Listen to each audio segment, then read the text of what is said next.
नमस्कार, आप देख रहे हैं प्रदेश का भरोसेमंद चैनल इंडिया न्यूज और मैं हूं आपके साथ गीतांजलि। स्वागत है आपका हमारे खास कार्यक्रम बोलियो राजस्थान में। आज हम बात करेंगे ओमिक्रॉन के बढ़ते मामलों की। कोरोना वायरस के नए वेरिएंट ओमिक्रॉन के मामले देश में काफी हाई स्पीड से बढ़ रहे हैं। देश में कोरोना के ओमिक्रॉन वेरिएंट का खतरा लगातार बढ़ रहा है। अब तक राजस्थान समेत 12 राज्यों में ओमिक्रॉन का संक्रमण इस खतरनाक वेरिएंट की चपेट में आ चुका है। क्या आने वाली है तीसरी लहर? इसको रोकने के लिए मास्क लगाने में नहीं बरतें लापरवाही। इस मुद्दे के साथ इंडिया न्यूज की टीम ने प्रदेश भर के अलग अलग शहरों में गए और वहां पर बातचीत की लोगों से। लोग इस पर क्या कुछ कहते हैं, जरा देखिए। देश प्रदेश में ओमिक्रॉन और कोरोना के आंकड़ों में लगातार बढ़ोतरी देखने को मिल रही है। प्रदेश की अगर बात करें, प्रदेश में नवंबर माह से आंकड़े लगातार बढ़ते जा रहे हैं। एक तरफ सरकार ने राहत दी तो कहीं ना कहीं आम जनता लापरवाह होगी। आखिर क्या वजह है जिसके कारण कोरोना के आंकड़े और ओमिक्रॉन के आंकड़े बढ़ते जा रहे हैं? बोलिए राजस्थान के खास कार्यक्रम में मेरे साथ कुछ लोग हैं, इनसे बातचीत करते हैं। कोरोना के ओमिक्रॉन के आंकड़े बढ़ते जा रहे हैं, क्या लगता है, क्या कारण मानते हैं इसे? देखिए, अभी तक भी कई लोगों ने वैक्सीन नहीं लगाई है। हाल ही में प्रदेश के मुख्यमंत्री ने, सूबे के मुख्यमंत्री ने अपील की थी आमजन से कि वे वैक्सीनेशन का कंप्लीट करवाए। जिन लोगों ने 1.5 लाख करीब ऐसे लोग हैं जिन्होंने सेकेंड डोज नहीं लगवाई, समय उनका निकल चुका है, तो वो लोग सेकेंड डोज लगवाए और प्रिकॉशंस का ध्यान रखें। सार्वजनिक स्थानों पर जाने से बचें। नेताएं और सार्वजनिक जो सभाएं हैं वो नेता बंद करें। रैलियां, सामाजिक कार्यक्रम बंद हो, ताकि लोगों की जब आवागमन कम होगा, लोग एक जगह सामूहिक रूप से इकट्ठा नहीं होंगे, तो कहीं ना कहीं कोरोना के आंकड़ों में कमी देखने को मिलेगी। इसीलिए हम सरकार से भी अपील करते हैं कि वे भी इस तरीके के सार्वजनिक कार्यक्रम बंद करें। साथ ही साथ लोगों से भी अपील करते हैं कि वे प्रिकॉशन अपनाएं, वैक्सीनेशन अपना पूर्ण करें। सेकेंड डोज जिन लोगों ने नहीं लगवाए वो डोज लगवाए, ताकि जब लोग जागरूक होंगे और कोरोना के बारे में अवेयर होंगे तो कहीं ना कहीं ओमिक्रॉन के केसों में भी कमी देखने को मिलेगी। आप निश्चित तौर पर आम जनता लापरवाह हुई है, जिसके कारण आंकड़े बढ़े हैं। कहीं ना कहीं आम जनता को भी जागरूक होना पड़ेगा। क्या लगता है, ये आंकड़े बढ़ रहे हैं, क्या ये तीसरी लहर की दस्तक है? बिल्कुल, आम जनता ही जब जागरूक थी तो कोरोना में आंकड़ों में कमी आई थी। अब जैसे जैसे सरकार ने उनको छूट दी है तो उनका कोरोना के और अब ओमिक्रॉन नया वेरिएंट है, उनकी संख्या लगातार बढ़ती जा रही है। कल जयपुर में 75 केस बढ़ गए थे। तो ये आपके माध्यम से पूरी जनता को अपील है कि वो कोरोना गाइडलाइन की पूरी पालना करें, मास्क लगाएं, वैक्सीन भी लगवाएं।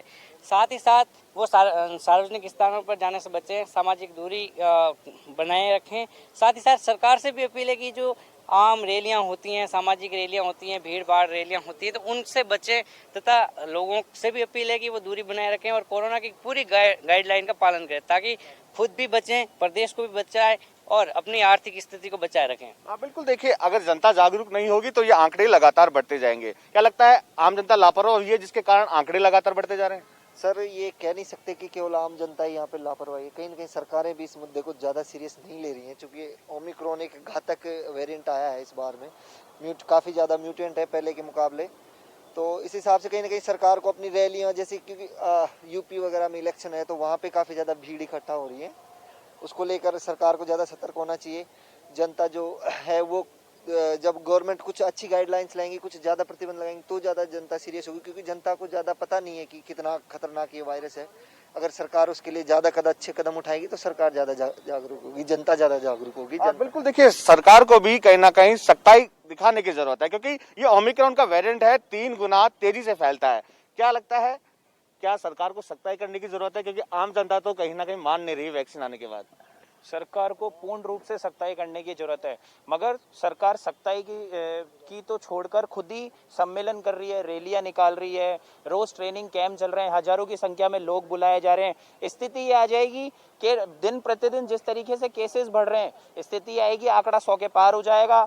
जनता को ये समझ में आएगा कि कोरोना के केस बढ़ रहे हैं। जब तक सरकार ये पता कर पाएगी कि केसेस बढ़ रहे हैं और अलर्ट हो पाएगी और पूर्ण रूप से लॉकडाउन लगा देगी, आमजन वापस से रोड पे आ जाएगा। जो स्थिति बिगड़ी थी, फाइनेंशियल कंडीशन लोगों की सुधरने के स्तर पे आई थी, वो वापस बिगड़ने लगेगी। जरूरत है सरकार सबके वैक्सीन लगवाए, शादियों समारोह पे पाबंदी करे, जो ये पार्टीज और ये होटल में पर्यटन आ रहे हैं इन पे रोक लगाए और वैक्सीनेशन का पूर्ण रूप से ध्यान दे। देखिए, निश्चित तौर पर सबसे पहले सरकारों को जागरूक होना पड़ेगा, अपनी रैली सभाओं पर रोक लगानी होगी, कहीं ना कहीं पाबंदी भी लगानी होगी, क्योंकि लोगों की भीड़ बाजारों में साफ तौर पर देखने को मिल रही है, जिसके चलते कोरोना के ओमिक्रॉन के आंकड़े बढ़ते जा रहे हैं। साथ ही साथ सरकार को एक जागरूकता अभियान चलाते हुए लोगों को जागरूक भी करना होगा। मुख्यमंत्री हालांकि अपील कर रहे हैं, लोगों से वैक्सीन को लेकर अपील करने में लगे हैं, साथ ही साथ जागरूक करने की अपील कर रहे हैं, लेकिन जब तक जनता जागरूक नहीं होगी, कोरोना गाइडलाइन की पालना नहीं करेगी, तब तक राजस्थान से कोरोना का खात्मा नहीं हो पाएगा। कैमरा पर्सन ग्रीस के साथ मैं बसंत, इंडिया न्यूज। और वहीं कोटा शहर से भी हमारे संवाददाता ने लोगों की राय जानी, वो इस पर क्या कुछ कह रही है, जरा ये भी देखिए। देश में ओमिक्रॉन का खतरा लगातार बढ़ता जा रहा है, कहीं ये तीसरी लहर का तो अंदेशा नहीं है। इस विषय पर बात करने के लिए कोटा से कुछ लोग और कुछ जनप्रतिनिधि हमारे साथ जुड़े, उनसे बात करना चाहेंगे। राकेश जी, क्या लगता है सर, प्रदेश में वापस तीसरी लहर का अंदेशा है? बिल्कुल, जिस तरह से मीडिया के माध्यम से पता चल रहा है कि ओमिक्रॉन का खतरा लगातार बढ़ रहा है, विश्व के कई देशों में जिस तेजी से बढ़ा है उसकी गति हमारे यहाँ बहुत कम है, क्योंकि हमारे यहाँ अधिकांश जनता वैक्सीनेटेड हो चुकी है, किंतु फिर भी खतरा बरकरार है और कई प्रदेशों में इस पर कहीं ना कहीं कोई ना कोई एक्शन लिए जा चुके हैं और शायद प्रदेश भी इस पर जल्दी एक्शन लेगा। किस तरह से इस लापरवाही से निपटा जाएगा? इसमें अपन को सारी चीज़ें देखनी पड़ेगी, जो पुरानी पाबंदियाँ थी उसको वापस लाना पड़ेगा। मास्क और वैक्सीनेशन जिसने नहीं करवाया उन सबको वैक्सीनेशन भी करवाना जरूरी है। पहले 2 लहरें आई थी, उससे बाल बाल बचे हैं सब लोग, और केंद्र सरकार जिस प्रकार से बढ़िया जो काम किया है तो लगाई लोगों ने, वैक्सीनेशन भी बढ़िया करवाया है, अभी अच्छी स्थिति में, लेकिन आगे भी इनसे सावधान रहना पड़ेगा। जो लोग लापरवाह हो गए हैं उनके लिए क्या कहना चाहेंगे? लापरवाह नहीं है, सभी अपनी जिम्मेदारी हैं, सोशल डिस्टेंस भी रख रहे हैं। इसके अलावा जो भी निर्देश है कोविड उसकी पालना की जा रही है। अगर तीसरी लहर वापस आती है और खतरा लगातार बढ़ता है तो जनता को किस तरह से अपने आप को संतुलित कर काम करना चाहिए? देखो, जनता को समझना पड़ेगा, हाथों में सैनिटाइज, जेब में सैनिटाइज की बोतल रखो, मास्क रखो, और कोरोना से, ओमिक्रॉन से बचने के लिए हमेशा सतर्क रहना पड़ेगा। हॉस्पिटलों में भी सारी चिकित्सा व्यवस्था पूरी, ऐसा राजस्थान सरकार और भारत सरकार ने निर्देशित कर दिया है कि अपनी तैयारी पूरी रखें। वैक्सीन कितनी जरूरी है साहब?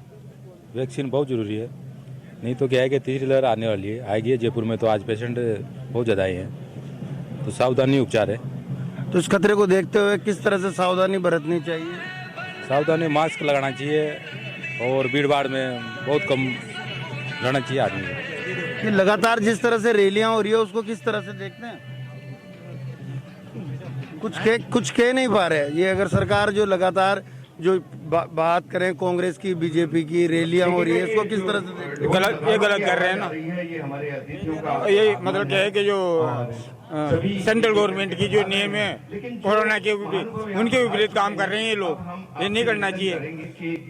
अच्छा तो यही है। ये हमारे साथ लोग जिनका साफ तौर पर कहना है कि कहीं ना कहीं कोरोना की तीसरी लहर का अंदेशा जताया जा रहा है, ओमिक्रॉन का खतरा लगातार बढ़ता जा रहा है। कैमरामैन विक्रम सिंह चौहान के साथ राजेंद्र भारद्वाज। और वहीं इसी कड़ी में भीलवाड़ा से हमारे संवाददाता ने लोगों से खास बातचीत की है, उनकी राय जानी है, जरा ये रिपोर्ट भी देखिए। कोरोना का नया वेरिएंट ओमिक्रॉन लगातार अपना असर दिखा रहा है और देश के करीब 12 राज्यों में फैल चुका है। साथ ही अगर हम बात करें तो लगातार और भी इसके लगातार पेशेंट निकलते जा रहे हैं। ओमिक्रॉन से कैसे बचाव हो, आइए हम जानते हैं। जिस ओमिक्रॉन का खतरा लगातार बढ़ता जा रहा है, किस प्रकार बचाव हो? बिल्कुल, आप सही कह रहे हैं। ओमिक्रॉन का जो खतरा है वो हमारी लापरवाही से और बढ़ेगा और आगे क्या स्थिति होगी हम कल्पना भी नहीं कर सकते हैं। फिलहाल जो हम कर सकते हैं वो ये है कि सुरक्षा, हम भीड़ इकट्ठी नहीं करें, मास्क लगाएं और ये जागरूकता जिस तरह से आपका ये चैनल दिखा रहा है, ऐसी जागरूकता फैलाते रहें। हमारे दिमाग में रखें कि हमने पिछले 6 महीनों से पहले हमने क्या भुगता था, उस समय को याद करें और आने वाला समय वो इतिहास दोहराए नहीं। उसके लिए ज़रूरी है कि हम भी सचेत रहें, लोगों को भी सचेत करें। सावधानी ही उपाय है मेरे हिसाब से। तीसरी लहर का अंदेशा बराबर बना हुआ, ओमिक्रॉन का असर लगातार बढ़ता जा रहा है, क्या करना चाहिए?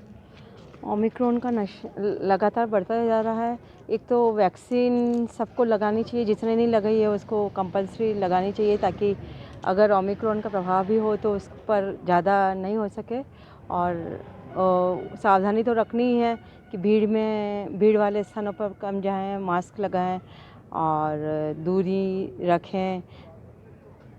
बस। बिल्कुल। ओमिक्रॉन लगातार डरा रहा है, 12 राज्यों में फैल चुका है और विदेशों में भी कई जगह इसके प्रभाव देखने को मिल रहा है। किस प्रकार ओमिक्रॉन से हम बच सकते हैं? ओमिक्रॉन के केस जैसे विदेशों से ही ज़्यादा बड़े हैं, तो हमें अपने देश में भी सावधानी रखनी है। उन्हें निरंतर यानी ये आगे नहीं बढ़े, इसके लिए जैसे कोरोना के टाइम पे हमने जितनी दूरी रखी थी, सावधानी रखी थी, सैनिटाइज़र किए थे, 2 गज की दूरी, और जितनी भी सावधानी हमने पहले रखी थी उसी हिसाब से हम निरंतर अपनी सावधानी रखते रहे और जो हमारे दैनिक के कार्य है वो भी सुचारू चलते रहे, वरना वापस लॉकडाउन की सिचुएशन वापस नहीं आएगी। यदि हम सावधानी नहीं रखेंगे तो वापस वो लॉकडाउन की सिचुएशन आ सकती है। बहुत सी जगह अभी भी लोगों ने वैक्सीन नहीं लगवाई है और ओमिक्रॉन का खतरा लगातार बढ़ता जा रहा है। मेरे हिसाब से जागरूकता की ज़्यादा ज़रूरत है। काफ़ी लोग पता नहीं क्यों डरते हैं और वैक्सीन नहीं लगवाते हैं, तो वैक्सीन ही इसका उपाय है। तो लोगों को इसके बारे में थोड़ा जागरूक गवर्नमेंट कर ही रही है अपने लेवल पे, पर थोड़ा सामाजिक लेवल पे भी जो समाज के मुखिया लोग हैं वो सब आगे आए और उनको थोड़ा समझाए और वैक्सीनेशन के लिए प्रेरित करे तो ज़्यादा अच्छा होगा। कोरोना का नया वेरिएंट को ओमिक्रॉन आया हुआ है, लगातार पेशेंट बढ़ रहे हैं। ये ओमिक्रॉन क्या पहले, इसके पहले डेल्टा वेरिएंट आया था, इसके बाद में अभी ओमिक्रॉन नया वेरिएंट आया है। अभी इसके बारे में पूरी रिसर्च अभी चल रही है, लेकिन ये देखने में आया है कि ये वेरिएंट डेल्टा वेरिएंट से भी लगभग 3 गुना ज़्यादा तेज़ी से फैलता है। अतः अभी हमारे देश में इनिशियल स्टेज में है, तो अभी से हम सावधानी रखेंगे तो इसको और ज़्यादा फैलने से रोका जा सकता है। क्योंकि रिसर्च में ऐसे सामने आया है कि ये पहले डेल्टा वेरिएंट से भी बहुत भयानक स्थिति हो सकती है अगर अपन ने सावधानी नहीं बरती। तो हम भी यूँ जितने जहाँ भीड़ भाड़ वाले स्थान हैं वहाँ जाने से बचें और कम से कम बहुत अधिक ज़रूरी हो तभी अपन यात्रा करें और अपने आसपास भी सोशल डिस्टेंसिंग व मास्क के प्रति अब लापरवाही जो आती जा रही है उसके प्रति भी हम वापस उनको पुनः जागरूक करें, तभी हम इससे बचाव कर सकते हैं। कोरोना का नया वेरिएंट ओमिक्रॉन, कैसे बचें इससे? देखिए सर, अपन कोरोना की जो दूसरी लहर के बाद जो अपने को छूट मिली है उस छूट में हम लोग बहुत लापरवाह हो चुके हैं। आजकल शादी विवाह में इनमें जाना अगर है, इन सब चीज़ों को अपने को मद्देनजर रखते हुए वापस पुनः वो दिन अपने को याद करने पड़ेंगे और अपने परिवार को अपने को बचाना, स्वयं को बचाना। अपन स्वयं को बचा लेंगे तो लगभग कोई सब बच जाएंगे। तो मेरा मानना ये है कि अपन जब तक अपन खुद अपने आप को नहीं बचा पाएंगे तो फिर इससे कोई वो रोक नहीं पाएगा और ये भी वापस उसी लहर की तरह आने की संभावना है। इसलिए स्वयं को बचाना सबसे पहली चीज़ प्राथमिकता समझता हूँ कि अपन ज़्यादा नहीं जाएं शादी विवाह में, अपने परिवार को रोकें और आसपास सबको अपने को सजग रखें। घर पे हाथ धोना, मास्क लगाना और इस प्रकार की क्रिया अपने को अनवरत करती रहनी पड़ेगी। यदि अपन ये नहीं कर पाएंगे तो वो अपन वापस वही त्रासदी देखने को मजबूर होंगे। कोरोना की तीसरी लहर का अंदेशा लगातार बना हुआ है, ओमिक्रॉन का प्रभाव भी बढ़ता जा रहा है, क्या कहेंगे? सर, ये कोरोना का एक नया वायरस आया है, ऐसा सुनने में आया है, तैयारी भी चल रही है। पूरे विश्व में इसका एक दहशत फैली हुई है। हम सबको जो है समाज के विभिन्न तबकों को जो है कोरोना की गाइडलाइन की जो है जारी की गई भारत सरकार द्वारा, उसकी पालना हमें करनी होगी। भीड़ भाड़ से बचना होगा, सामाजिक दूरी बनाए रखनी होगी, मास्क का बराबर उपयोग करना होगा, हाथों को सैनिटाइज करना होगा, बार बार साबुन से हाथ धोना होगा। बचाव ही उपचार है, ये संदेश है। बिल्कुल। तो ये तो बिलोड़ा के प्रबुद्ध लोग जिन्होंने बताया कि कोरोना से बचाव ही उपचार है, सैनिटाइज, मास्क, 2 गज की दूरी और भीड़ भाड़ इलाकों से हम बचकर ही या जब जरूरी काम हो तभी हम बाहर निकलेंगे, तभी हम कोरोना से बचाव कर सकते हैं। साथ ही जो सरकार की जो गाइडलाइन है उसकी पालना करके ही हम कोरोना से बचाव कर सकते हैं। इंडिया न्यूज के लिए मैं बिलोड़ा से प्रहलाद तिली। और ये इसी बीच हम बड़ी खबर की ओर रुख कर रहे हैं। इस वक्त आ रही बड़ी खबर आपको बता रहे हैं, राजधानी में फिर से कोरोना ब्लास्ट हुआ है। लगातार मामले बढ़ रहे हैं। जयपुर में 91 नए केस सामने आए हैं। स्वास्थ्य विभाग में हड़कंप मचा है। देखिए किस तरह से ये मामले लगातार अब बढ़ रहे हैं, इसका ग्राफ तेजी से आगे बढ़ रहा है। जेल घाट गेट में 13 मरीज मिले हैं, सोडाला में 12 मरीज मिले हैं और इस तरह से ये आंकड़ा 91 पहुंच चुका है। तो इस वक्त बड़ा अपडेट आपको दे रहे हैं। राजधानी में फिर से कोरोना का ब्लास्ट हुआ है। आपको बता दें, इस ब्लास्ट में 91 मरीज सामने आ रहे हैं। जयपुर से, मात्र जयपुर से 91 ये मरीज हैं। स्वास्थ्य विभाग में हड़कंप मचा है। हालांकि सरकार का कहना है कि ये तैयारी पूरी है। बाकायदा इसके लिए आज शाम को एक बैठक भी होनी है जिसमें डॉक्टर्स भी मौजूद होंगे और फिर कोरोना को लेकर ये बैठक होगी। क्या कुछ इसमें खास फैसला होता है, इस पर भी नजर रहेगी। लेकिन ताज़ा अपडेट आपको बताते चलें, कोरोना का आंकड़ा बढ़ रहा है। राजधानी में फिर से कोरोना का ब्लास्ट देखने को मिल रहा है। जयपुर में 91 मामले कोरोना के सामने आ रहे हैं और इन मामलों को देखते हुए स्वास्थ्य विभाग में हड़कंप मचा है। जेल घाट गेट में 13 मरीज हैं, सोडाला में 9 मरीज सामने आ रहे हैं। मानसरोवर, लालकोटी, अजमेर, इन जगह 8-8 मरीज जो हैं वो मिल रहे हैं और इस तरह से ये मामले बढ़ रहे हैं। और आइए सीधा रुक करें, बसंत पांडे हमारे संवाददाता इस खबर पर ज्यादा जानकारी के साथ में मौजूद हैं। बसंत, 91 मामले मात्र जयपुर से। प्रदेश में किस तरह से आंकड़ा बढ़ रहा है, ये ग्राफ तेजी से बढ़ रहा है, ये चिंता का विषय है, इसको लेकर आज बैठक भी है। कुल मिलाकर जरा पूरे अपडेट्स भी आप हमें दें। बिल्कुल, देखिए अभी तो हालांकि राजधानी जयपुर का ही मामला आया है। जयपुर के आंकड़े खुलकर सामने आए हैं। देर शाम के बाद 6 बजे के बाद कह सकते हैं पूरे प्रदेश भर का आंकड़ा आएगा, लेकिन कह सकते हैं कि एक बड़ा विस्फोट यहाँ राजधानी जयपुर में हुआ है। 91 नए मरीज निकलकर सामने आए हैं। डिस्ट्रिक्ट जेल जो है घाट गेट पर है, वहां पर 13 मरीज निकलकर सामने आए हैं। साथ ही साथ अजमेर रोड, लालकोटी, मानसौर, यहाँ 8-8 मरीज निकलकर सामने आए हैं। इसके साथ साथ ही सोडाला में 9 मरीज निकलकर सामने आए। अलग अलग जो है क्षेत्रों में अलग अलग जो है आंकड़े निकलकर सामने आए, लेकिन ये आंकड़े जिस तरह बढ़ रहे हैं, निश्चित तौर पर सरकार की चिंताएं भी बढ़ रही है। अब क्योंकि न्यू ईयर का त्योहार है तो कह सकते हैं कि आंकड़ों का एक बड़ा विस्फोट देखने को मिल सकता है। मुख्यमंत्री लगातार रिव्यू बैठक भी रख रहे हैं, दिशा निर्देश भी दे रहे हैं और अपील भी यहाँ सूबे की जनता से की जा रही है कि कोरोना गाइडलाइन की पालना की जाए। लेकिन बाजारों में जिस तरह के हालात देखने को मिल रहे हैं, नवंबर माह से ही जिस तरह राहत दी गई थी, उसके बाद से ही लोग कोरोना गाइडलाइन की पालना नहीं कर रहे हैं, मास्क का उपयोग नहीं कर रहे हैं, सोशल डिस्टेंसिंग की पालना नहीं कर रहे हैं। अब आंकड़े जिस तरह बढ़ रहे हैं, निश्चित तौर पर एक बड़ा विस्फोट कह सकते हैं कि आने वाले कुछ समय में देखने को मिल सकता है। बिल्कुल जाहिर सी बात है। और जरा बसंत ये भी बताएं, ये मामले अचानक से इस तरह से जो ग्राफ एकदम बड़ा है और खास तौर पे राजधानी की अगर हम बात करें, एकदम से ये ग्राफ बड़ा है, इसके पीछे क्या वजह मानी जाए? लोगों की लापरवाही तो है ही, लेकिन प्रशासन जो सुध-बुध खोए बैठा था, हालांकि पहले से अंदेशा था कि तीसरी लहर आ सकती है, तो कहीं ना कहीं प्रशासन की जिम्मेदारी ज्यादा बनती थी इसमें। शासन की ओर से, मुख्यमंत्री की ओर से संसाधनों को दुरुस्त करने के निर्देश भी दे दिए गए थे, क्योंकि पहली और दूसरी लहर में ऑक्सीजन की कमी आई थी। अब अस्पतालों में ऑक्सीजन प्लांट लगा दिए गए थे और हालांकि जांच का दायरा, क्योंकि आंकड़े बढ़े, अब जाके जो है जांच का दायरा भी बढ़ाया जा रहा है और जो वैक्सीन नहीं लगा रहे हैं उनके लिए घर घर जाकर वैक्सीन भी लगाई जा रही है। लेकिन अब कह सकते हैं कि सरकार अपने स्तर पर प्रयास कर रही है, मुख्यमंत्री अपने स्तर पर प्रयास कर रहे हैं, चिकित्सा विभाग अपने स्तर पर प्रयास कर रहा है, लेकिन वैक्सीन आने के बाद कह सकते हैं सरकार की राहत के बाद लोग लापरवाह हो गए हैं और लापरवाही इस कदर बढ़ती जा रही है कि आंकड़े लगातार बढ़ते जा रहे हैं। अब क्योंकि न्यू ईयर का जश्न मनाने के लिए पूरे देश और प्रदेश के लोग जो है तैयार हो गए हैं। राजधानी में भी जो है पर्यटकों का आना शुरू हो गया है। अगर यही लापरवाही रही तो निश्चित तौर पर कह सकते हैं कि नए साल, क्योंकि जश्न खत्म होने के और बाद नए साल के पहले सप्ताह में बड़ा विस्फोट देखने को मिल सकता है। आज रिव्यू बैठक है, निश्चित तौर पर मुख्यमंत्री की ओर से दिशा निर्देश जारी दिए जाते हैं, सख्ताई के लिए भी कहा जा सकता है। अब बड़ा विस्फोट, क्योंकि कल भी जो है 75 पॉजिटिव जो है सर्वाधिक जयपुर में आए थे और अब 91 में नए पॉजिटिव केस निकलकर सामने आए हैं। निश्चित तौर पर सरकार की चिंताएं बढ़नी लाजमी है। जरूरत है आम जनता को जागरूक होने की। आम जनता को जागरूक होना है और जागरूक करने के लिए सरकार को अभी कदम उठाना है, प्रशासन को काफी सतर्क रहना है। शाम को बसंत एक बैठक भी है, एक मीटिंग होनी है जिसमें काफ़ी जो मंत्री हैं वो मौजूद रहेंगे, साथ ही डॉक्टर्स की कुछ टीम भी रहेगी, विशेषज्ञ जो हैं वो भी मौजूद रहेंगे। और इसमें भी क्या ये निर्णय लिया जा सकता है कि अब आगे किस तरह से कोरोना को देखते हुए सतर्कता बरतनी चाहिए और किस तरह से सख्ती करनी चाहिए? नाइट कर्फ्यू जो चल रहा है क्या उसे थोड़ा बढ़ाना चाहिए? कुछ इस तरह के फैसले भी हो सकते हैं इस बैठक में। निश्चित तौर पर, हालांकि मुख्यमंत्री ने साफ तौर पे कहा था बीते दिनों जब रिव्यू बैठक हुई थी, क्योंकि अधिकतर लोग जो सेकंड डोज के लिए नहीं आ रहे थे उनको लेकर मुख्यमंत्री ने साफ तौर पे कहा था अगर जो व्यक्ति सेकंड डोज के लिए नहीं आ रहा वो सरकारी लाभों से दूर हो जाएगा, उनको दूर कर दिया जाएगा। लेकिन अब क्योंकि आज बीते कुछ समय से देख रहे हैं, कल 75 पॉजिटिव निकलकर सामने आए राजधानी जयपुर में, आज 91 में निकलकर सामने आए और आज रिव्यू बैठक पर निश्चित तौर पर मुख्यमंत्री की ओर से बड़े फैसले लिए जाते हैं। सख्ताई भी हालांकि मुख्यमंत्री अशोक गहलोत की ओर से की जा सकती है। जी चलिए बसंत, बहुत बहुत शुक्रिया इस पूरी जानकारी को हम तक पहुंचाने के लिए। तो कोरोना का ग्राफ लगातार बढ़ रहा है और चिंता का विषय है, इसको लेकर बाकायदा एक बैठक होनी है और कुछ अहम निर्णय लिए जाएंगे।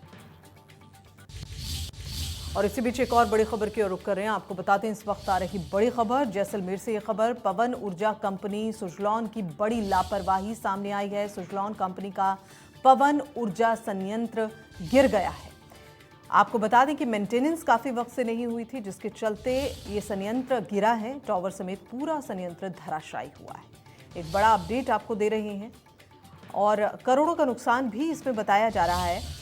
जो खबर मिल रही है उसके हिसाब से इसके गिरने के बाद ये नुकसान करोड़ों का आंका जा रहा है। बड़ा गांव मूलाराम माली के खेत में आप ये तस्वीरें इस वक्त देख सकते हैं। हालांकि ये हादसा हुआ है, इसमें कोई जनहानि नहीं हुई है। पवन ऊर्जा कंपनी सुजलॉन, एक बड़ी लापरवाही इस कंपनी की देखी गई है। और ये तस्वीरें आप देखिए, पवन ऊर्जा संयंत्र जो है वो गिर चुका है। मेंटेनेंस काफ़ी वक्त से नहीं हुई थी, जिसके चलते ये हादसा हुआ है। लेकिन गनीमत रही कि किसी तरह की कोई जनहानि नहीं हुई है इस दौरान। जैसलमेर से ये तस्वीरें आप देख रहे हैं, पवन ऊर्जा कंपनी सुजलॉन, जहां एक बड़ी लापरवाही देखी गई। बताया जा रहा है कि इस कंपनी ने काफ़ी वक्त से इस ऊर्जा संयंत्र को मेंटेन नहीं किया था, इसकी मेंटेनेंस नहीं की थी, जिसके चलते ये संयंत्र गिर गया है। टॉवर समेत ये संयंत्र कुछ इस तरह से धराशायी हुआ है। ये तस्वीरें आप देख रहे हैं और इसके गिरने से करोड़ों का नुकसान आंका जा रहा है। बड़ा गांव मूलाराम माली के खेत में ये यंत्र मिला है। हादसे में कोई जनहानि नहीं हुई है। गनीमत रही कि हादसे में कोई जनहानि नहीं हुई, चूंकि ये बड़ा सा मैदान है और खाली पड़ा ये ग्राउंड जहां पर ये संयंत्र धराशायी हुआ है। काफ़ी वक्त से मेंटेनेंस इसकी नहीं हुई थी, जिसके चलते ये हादसा हुआ है। और गनीमत रही कि जहां ये संयंत्र गिरा है वहां लोगों की आवाजाही चूंकि कम थी, तो जनहानि किसी तरह की नहीं हुई है। लेकिन इस संयंत्र के गिरने से करोड़ों का नुकसान जरूर हुआ है। कंपनी सुजलॉन, जिसका ये संयंत्र है, ऊर्जा संयंत्र, जो कि अचानक से धराशायी होकर गिर गया, मेंटेनेंस इसकी नहीं हुई थी, जिसके चलते यह हादसा।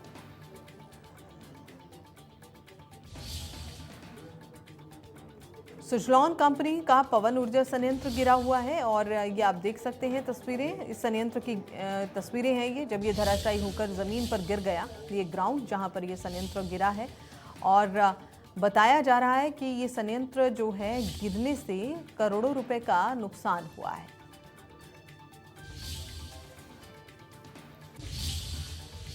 और इसी के साथ बुलेटिन में फिलहाल इतना ही। दीजिए इजाजत, नमस्कार।